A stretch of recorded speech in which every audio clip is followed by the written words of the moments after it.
Radar News.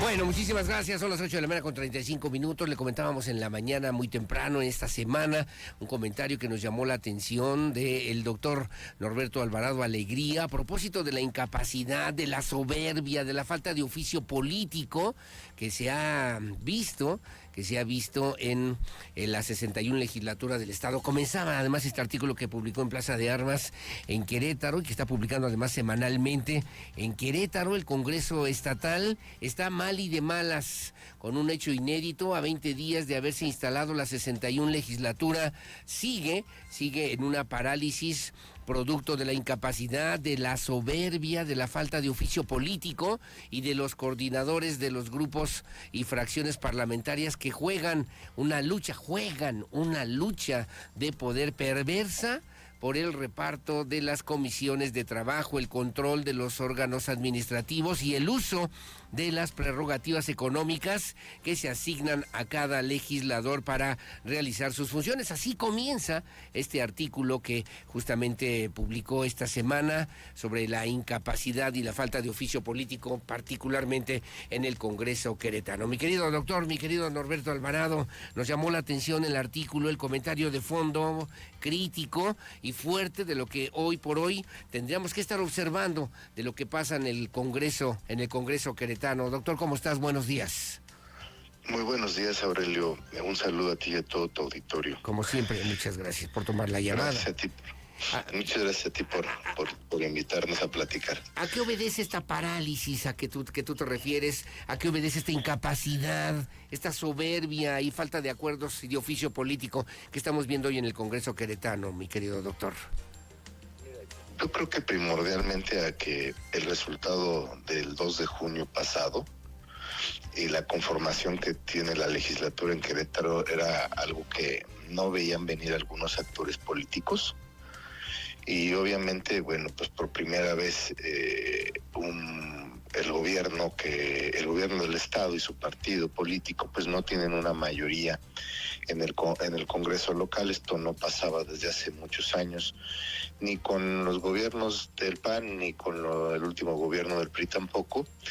Y obviamente pues esto trajo como consecuencia que haya una nueva realidad en cuanto a la conformación de la legislatura, con un número en el que el PAN pues tiene apenas 8 diputados y las demás fuerzas políticas pues se quedaron con el resto de los escaños o de las curules dentro de la legislatura, que recordemos que son 25, 15 de mayoría relativa y 10 de representación proporcional.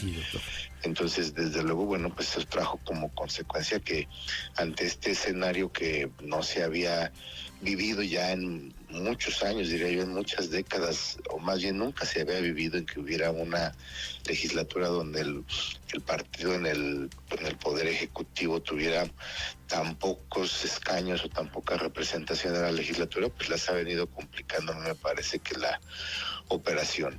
Y desde luego, bueno, pues este nuevo contexto trae como consecuencia que se hayan dado, antes de la instalación de esta nueva legislatura, primero una reforma a la ley orgánica del Poder Legislativo. Sí, claro. Que fue o está haciendo, hasta donde todos sabemos, porque así lo han anunciado unos y otros, impugnada. Hay unas acciones de inconstitucionalidad que se presentaron ante el Poder Judicial Federal, que en este momento pues también está en paro. No se ha resuelto, el paro apenas se acaba de levantar en el día 16. Y bueno, obviamente eso trajo como consecuencia que, por ejemplo, pues la Junta de Coordinación Política, en cuanto a quien la preside, hoy se diga en la ley orgánica que se asignará al partido político que haya obtenido más votos en la elección de diputados locales, que no necesariamente es el que tiene más escaños o más curules o más diputados, para que nos entienda el auditorio, que esta es la práctica legislativa, es la regla legislativa que se aplica en todo el mundo prácticamente. El partido que tiene más escaños o más curules o más diputados es el que de alguna manera tiene la presidencia de la Junta de coordinación política, que además antes era rotatoria y ahora se establece que los 3 años que dura la legislatura será del partido que haya obtenido más número de votos, que en este caso es el PAN, pero que no es el que ganó más distritos, ni es el que tiene tampoco el mayor número de diputados hoy en el Congreso por las dos vías, la plurinominal ni la vía de mayoría. Otro de los cambios es, que a mí me parece también un cambio desacertado, es el relativo a que la mesa directiva de la legislatura, que esa ya se nombró, la oposición en un acuerdo que me parece fue transitorio, no sé si de suerte, no sé si acordado, pues logró obtener 13 votos frente a 12 que fueron los que obtuvo el PAN, y hay algunos diputados de otros partidos que los apoyaron. Sin embargo, no lograron tener la mesa directiva, que en este caso, bueno, la tiene controlada Morena, y que al final del día pierde muchas facultades que tenía, porque se le entregan a la Secretaría de Servicios Parlamentarios el control de las iniciativas de ley, de los proyectos que presentan los diputados, de los que presenta el Poder Ejecutivo, de los que presentan todos aquellos que tienen facultad de iniciativa de ley a nivel constitucional. Hoy ya no lo maneja la mesa directiva, sino que lo hace una Secretaría de Asuntos Parlamentarios, donde no participa ningún diputado. Me parece que esto viola el procedimiento legislativo desde la manera en la que lo conocemos y está construido, y un candado que también se puso ahí en la ley para que la propia ley orgánica solamente pueda reformarse por 2/3 partes de los legisladores, cosa que difícilmente se ve que vaya a suceder en esta legislatura. Y que puede ser un boomerang, puede ser un boomerang para las siguientes legislaturas que vengan, porque hoy hay un control que no queda muy claro, Aurelio. Al final del día, creo que esto es lo que ha venido a traer la crisis en la que está la legislatura, que es una crisis de parálisis. Hoy no hay comisiones integradas dentro de la legislatura para que los diputados trabajen. Es decir, no está funcionando. Recordemos que casi pasó una semana entre la instalación y el momento en que la legislatura tuvo una mesa directiva, es decir, estuvimos casi una semana sin una representación formal de uno de los poderes. Y esto no es propio de la legislatura del Estado de Querétaro, hay que aclararlo. Está siendo también propio de, por ejemplo, el Congreso Federal, donde pues recordemos que también Morena ha avasallado de manera, a mí me parece más que perversa también, ahí lo digo en el artículo, con la conformación pues del propio Senado, de su mesa directiva, de cómo se repartieron las comisiones ahí y en la Cámara de Diputados Federales, donde prácticamente Morena, junto con el Verde y con el PT, también en un ejercicio similar al que está sucediendo aquí, pero al revés, digamos, siendo ya ellos una mayoría avasallante, han hecho y deshecho y han avasallado exactamente, han utilizado lo que conocemos como la planadora legislativa. Han aprobado leyes y reformas constitucionales, que es lo peor, fast track, sin que haya revisión, a tal grado que pues el propio Ricardo Monreal, quien es el coordinador de los diputados federales, reconoció que la reforma judicial tenía errores, contradicciones.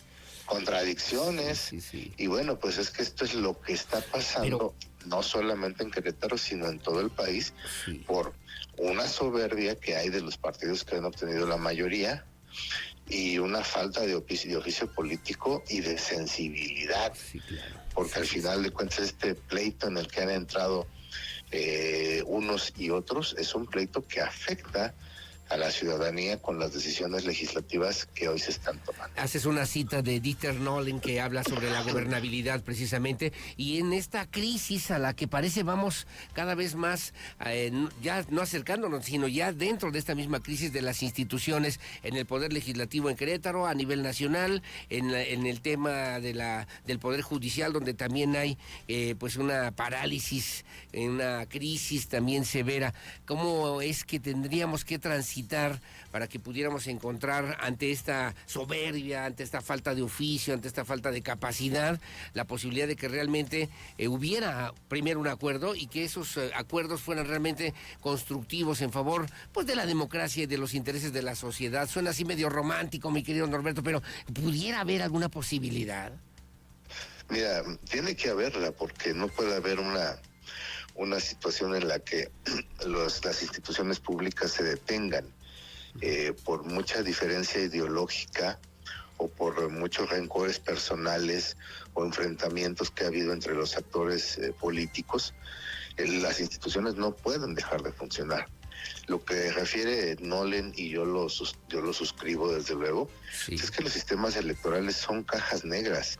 Les metemos votos y lo que obtenemos son escaños, sobre todo en las conformaciones de las legislaturas o lugares o diputados, dependiendo del sistema del que estemos hablando.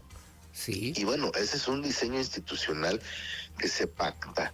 Y tenemos que estar conscientes de que no siempre el que obtenga más votos va a obtener más curules, porque lo vimos a nivel federal, cómo fue este proceso en el que prácticamente se le entregaron más de 2/3 partes a Morena y sus aliados. Sí, claro. Y cómo está pasando en el caso local, ¿no? Sí. Sin que Morena y sus aliados hayan obtenido el mayor número de votos nominales, obtienen el mayor número de escaños. Pues bueno, estas son reglas que se pactan, que los partidos políticos conocen, las construyen y hoy no pueden desconocerlas, sí, claro, ni en un caso ni en el otro. Sí, claro. Esto puede, por ejemplo, llevarnos a que si no hay ese diálogo y esa comunicación para instalar las comisiones, para determinar quiénes serán los titulares de los órganos administrativos y para que se pongan de acuerdo, yo no quiero pensar que ya en estos días que se inicia, según la legislación en Querétaro, a construir las leyes de ingresos, los proyectos de leyes de ingresos y los presupuestos de egresos del Estado y de los 18 municipios, vayamos a llegar a un momento en el que no tengamos la aprobación de una ley de ingresos y de un presupuesto y tengamos que ir por una reconducción presupuestal, es decir, que se aplique el presupuesto, la ley de ingresos y el presupuesto aprobados en el ejercicio anterior. Esto sería obviamente muy grave. Es una salida constitucional que da nuestro propio marco jurídico para evitar que no haya esta situación que llegó a suceder en algún momento. Si tú recuerdas, en la época del presidente Zedillo y luego del presidente Vicente Fox, hubo momentos en los cuales detuvieron el reloj legislativo, sí, claro, para poder sacar este tipo de asuntos en los congresos federales. Y bueno, a partir de ahí se construyó esta cláusula que sería muy grave que la podamos o la tengamos que poner en uso ante la falta de un arreglo entre las distintas fuerzas políticas que están en la legislatura ahora. Que esta parálisis puede generar estos retrocesos a los que tú ya refieres y seguir en este proceso de crisis institucional de la que nadie se va a ver favorecido. Mi querido doctor Norberto Alvarado, interesante el artículo, estás escribiendo martes, miércoles, ¿cómo andas publicando? Pues una vez a la semana, no hay un día fijo, pero es martes o miércoles el día que nos hacen favor de publicar, y bueno, desde luego que los invitamos a que nos lean si es que es de su agrado y su interés en el periódico Plaza de Armas. Sin duda alguna. Gracias, mi querido doctor, te mando un abrazo, saludos, gracias por estar con nosotros y te vuelvo a buscar en otro momento para seguir platicando de estos temas que sin duda son importantes, mi querido doctor. Aurelio, te agradezco mucho, buenos días a ti y a todo tu auditorio y desde luego que siempre es un placer participar contigo. Igualmente, muchas gracias y gracias por tu tiempo. Son las 8 de la mañana con 49 minutos, hago una pausa, léalo, de verdad, no tiene desperdicio en este comentario lo que hace en esta